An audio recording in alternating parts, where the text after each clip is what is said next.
there is absence of knower and known or seer and seen. That is Vijnanam.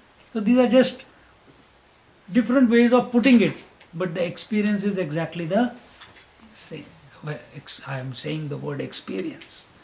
What is being indicated is the same. How? अन्वयव्यतिरेकाभ्याम् सर्वत्रैकं प्रपश्यति यत्तु तद्वृत्तिजं ज्ञानं विज्ञानं ज्ञानमात्रकम्. By the technique of presence and absence, that thought which is able to perceive the oneness in the many is called jnanam, while the self alone is and nothing else. This non-dual experience of the self is called vijnanam. What I have been saying for such a long time. As long as there is a thought, it is jnanam. When there is a non-dual experience, it is vijnanam.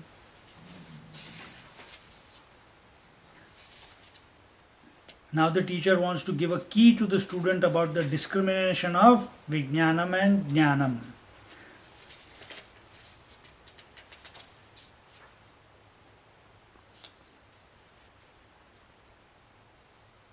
While explaining the morning remembrance of the Lord, the teacher had explained through the process of Anvaya Vyatireka, superimposition and desuperimposition, how to see the oneself in the beginning of the text. With the help of this method, the teacher now proceeds to further explain. And he says, what is Anvaya? Anvaya is when one tries to see the presence of the cause in the effect, it is called Anvaya. When a person tries to see the presence of the cause. Vyatirek means you are removing everything. So Anvaya would be what? Vyatirek is I am not you, I am not him, I am not the space, I am not the fire, I am not the water. What is Vyatirek? Anvaya. That I am expressing as Teresa, in Teresa, through Teresa, and then through Stanton, through the wall, through the carpet, through the whole creation. That is Anvaya.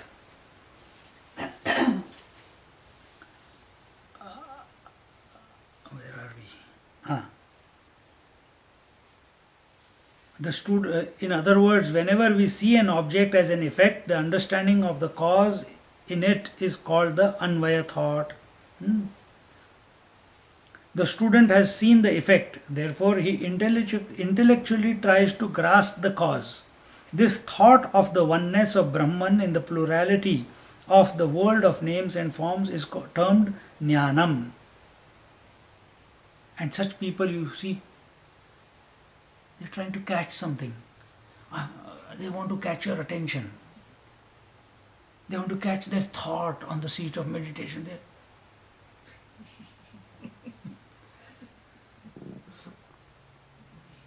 We have all seen that, hasn't it? Probably we have done it too.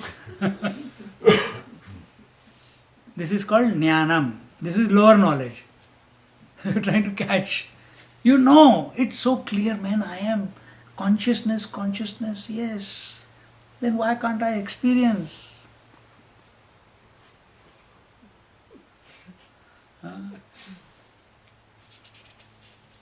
This thought of oneness of Brahman in the plurality of the world of names and forms is termed jnanam. However, with power and strength of this thought, vritti, that is, I am the Brahman, that I am the infinite, thought, all other thoughts are burnt away, and in the end even this thought disappears, but the experience remains.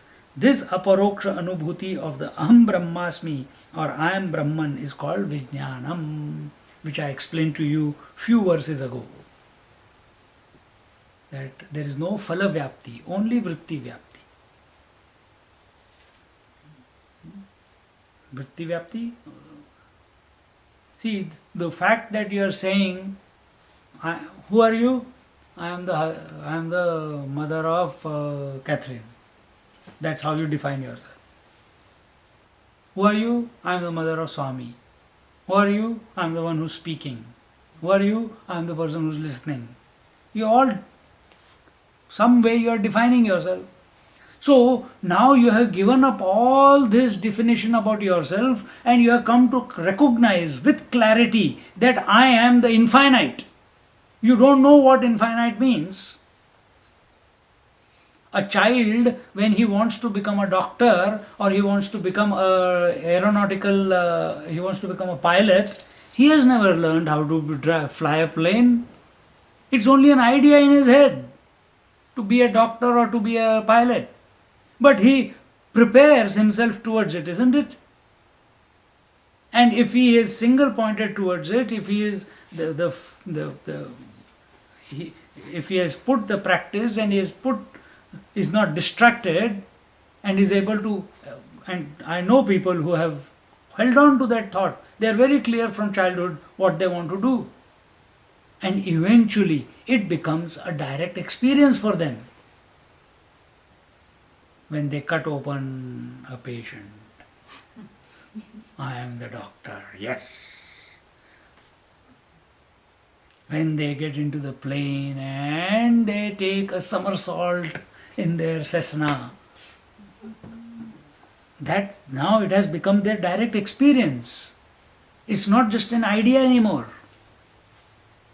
Aparoksha anubhuti. Now that idea is not just it's not a thought anymore in their mind. The thought that I want to buy Mercedes is a thought. But once the Mercedes has been bought and you are sitting inside, is there a thought of a Mercedes now that I want to buy? Now it's a direct experience. What's next after some time? When the thought is there to have a chocolate, there is a thought, there is a feeling, there is a movement, there is a agitation in the mind. But once the chocolate comes and touches your tongue, all thought cease, only bliss remains.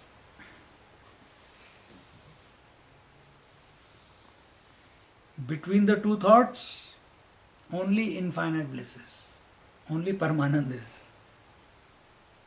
Between the two thoughts. Catch it.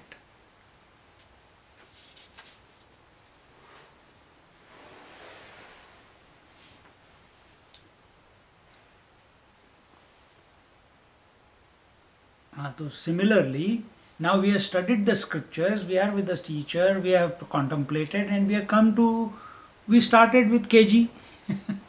What was the kg? What about our duty? Then we got graduated. I have to make my mind single pointed. Then post graduation.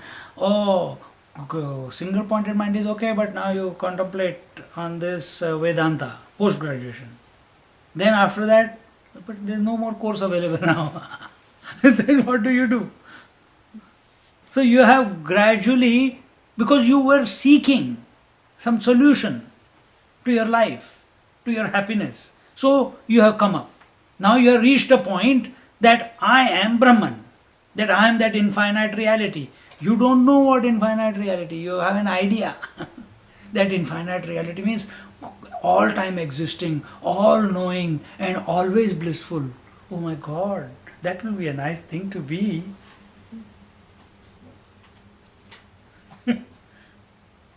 It's only an idea. You're creating more thoughts about that I am Brahman. No, don't create. Just say Aham Brahmasmi and stop.